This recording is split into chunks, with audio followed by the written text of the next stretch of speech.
Hey guys, we're back with a part 3 on Orange Calcite, and we're going to talk about how to use it. So first I want to start off by talking about meditating with Orange Calcite.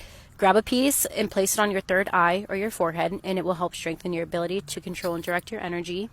Wearing Orange Calcite can be super beneficial. Wear it on your left hand to invite more positive energy and creativity into your life, or wear it on your right hand to exude the necessary energy to solve problems and to push you forward on new beginnings.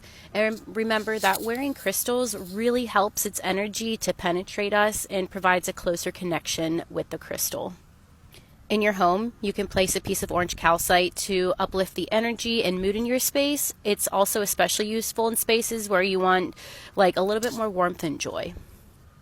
You can charge Orange Calcite by placing it in the sun, since it's also associated with the fire elements just like garnet, but please don't place it in salt because the salt grains can be very abrasive on the crystal.